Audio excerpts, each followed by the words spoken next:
Following months of shifting pictures, palace rumors, and public conjecture has finally arrived, the moment the world never imagined. At last, Princess Catherine has spoken up. The monarchy and the country were left in utter astonishment as her steady yet sorrowful voice echoed throughout the royal grounds. What wasn't only heartbreaking, she said, it validated suspicions that the palace frantically attempted to conceal. Make sure to subscribe so you don't miss any updates before we delve deeper into what this actually implies for the royal family. The purpose of the doors was to remain closed. There were only a few family members, senior courtiers, and trusted assistants in the soundproofed area that was closed off from the media. However, the events that transpired beyond those opulent walls would reverberate much beyond Buckingham Palace. Standing in front of them, Princess Catherine read aloud from a scribbled statement while appearing composed yet tense. Tension permeated the air. Her well-chosen words revealed as much as they informed. She talked as a mother as well as the Princess of Wales, and her disclosure of Prince Louis's health shocked everyone in shock. Even the most seasoned royal correspondents were quiet by the phrase condition, which was used cautiously and was neither defined nor refuted. She spoke in a stern but vulnerable tone, describing unseen difficulties, hidden suffering, and a dreadful reality. The fact that this was not a prepared palace press statement became very evident. This was the unadulterated truth. The palace's communication channels blew up in a matter of minutes. Scheduled programming was disrupted by national outlets. Global networks rushed to verify the seemingly implausible. The most adored member of the royal family has just broken through their unshakable reputation for control and silence. There was a social media craze. Louis-named hashtags became popular all across the world. Love-filled messages were coming in by the second. However, the atmosphere within the royal circle was one of destruction amidst the public outrage. It was reported that Princess Anne, who was frequently the most composed member of the family, was clearly upset. Following the briefing, Prince William, who had stood by his wife for so long in public poise, vanished from view right away. An unsettling silence that was permeating the hallways was described by palace aides. "We always knew she'd do what was right," an insider told a reporter in a whisper an hour later. "We weren't prepared for the price, though." However, the content of Catherine's message wasn't the most startling aspect. That was the plan. Her last words echoed over tradition like a bell. The truth must be revealed, a short yet bold statement that indicates a seismic violation of royal protocol. She hadn't asked for approval. The palace press office had not given her the all-clear. She had just decided to talk, and in doing so, she put herself at odds with the same institution she had promised to defend, in addition to being at the epicenter of a worldwide storm. However, we must go back to the earliest subdued indications to comprehend why Catherine's declaration rocked the monarchy to its foundation. Long before anyone dared acknowledge it, there were indications that Prince Louis's world was changing. The world wasn't alerted by a scream, it was an overwhelming quiet. One question kept getting louder as royal events, public appearances, and official pictures proceeded. "Prince Louis, where are you?" His absence from significant events caused a stir in the media, but what began as tabloid rumors soon turned into something much darker. It seemed subtle at first. A trimmed snapshot here, a missed engagement there. The public became aware of an odd edit at a royal Easter ceremony. Although Louis' name appeared on the official schedule, he was not present. Although the rumors were dismissed as internet chatter, astute royal observers started to gather a list. A pattern emerged from balcony appearances to Christmas carols. The quiet around him was getting louder, and Louis was nowhere to be found. The picture then appeared. What ought to have been a happy, cohesive picture of the Wales family enjoying Prince George's birthday turned into a contentious issue. With the exception of one obvious detail, the image was clean and warm, everything the monarchy wished to convey through. Prince Louis was gone, not forgotten, not taken away. Under the banner Picturegate, rumors became viral on social media. Digital forensics specialists weighed in, raising concerns about shadows, spacing, and posture that suggested the image had been manipulated. If so, what is the reason? The palace tried to put out the flames with a hazy statement that was released within hours. At home, Prince Louis is relishing the peace and quiet. But the wording only added fuel, it said. What sort of silence prevents a child from approaching the painting of his own family? Why now, more importantly, the general public wasn't happy. The media wasn't persuaded. Additionally, anxiety started to build up inside the palace behind the scenes. The absence wasn't the only thing. The discrepancies were the cause. According to calendar entries from leaked royal schedules, Louis was initially scheduled to attend a number of events before the items were discreetly removed in later iterations. Family members of aides started to voice their concerns. According to some, Catherine had grown more reclusive. There were rumors that she had visited a private medical center on several occasions in complete secrecy. The period coincided with Louis's absence. Even the newspapers had stopped portraying the matter as gossip about celebrities by this time. Credible sources started to go further. Reporters who had long had access to the palace were shut out. The briefings were cut short. Overnight, royal communications were strengthened. However, it was evident that something was falling apart beyond those gilded walls, even as the royal apparatus worked to quell the mounting anxiety.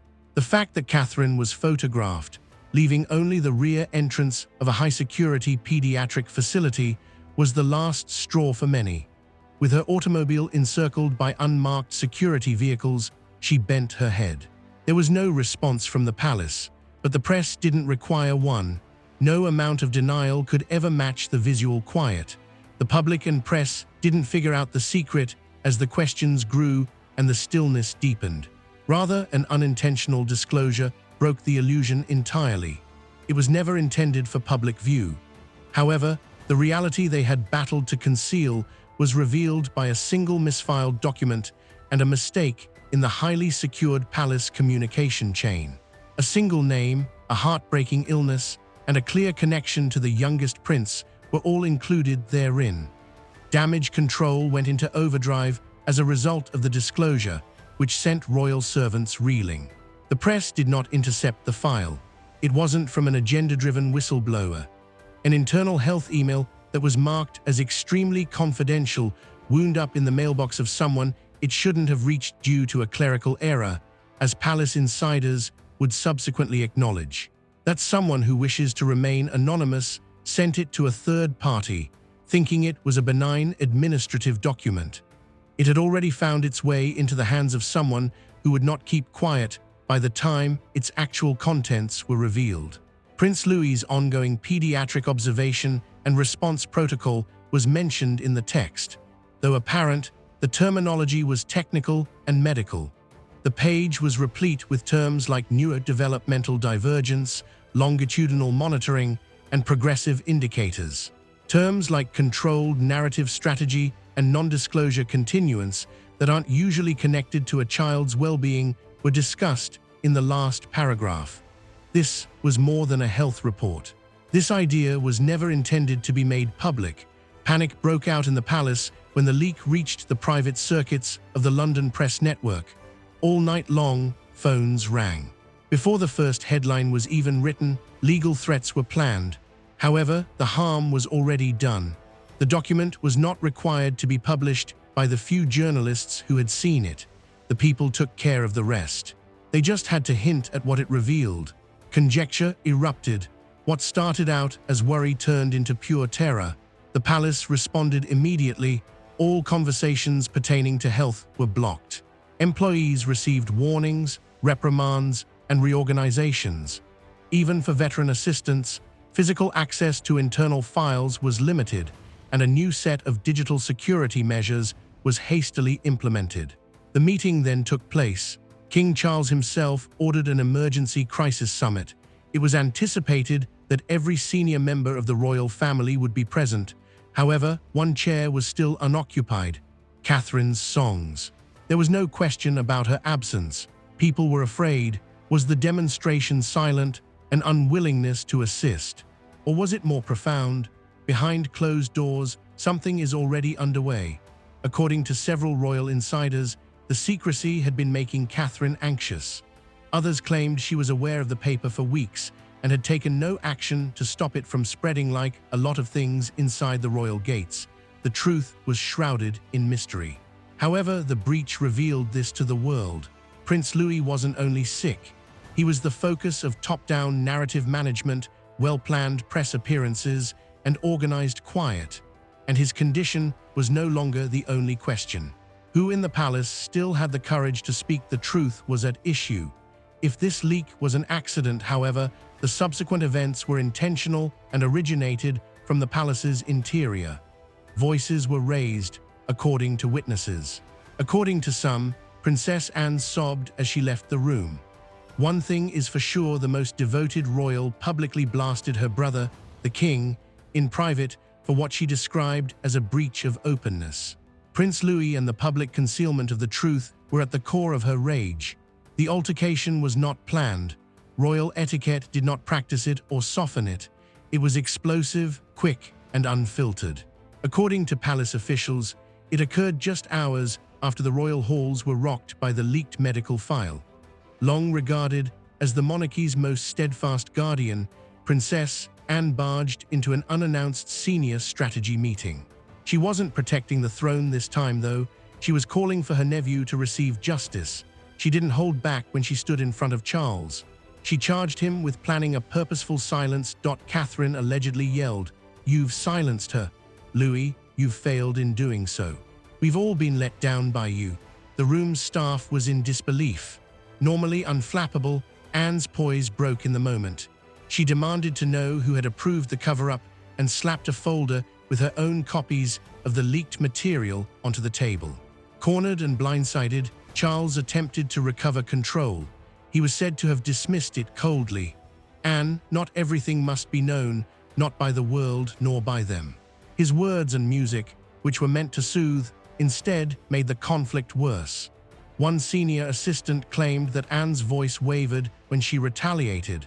"What happens if you lose the trust of your people? If your throne is based on silence, what remains of it?" There was said to be a startled hush in the room.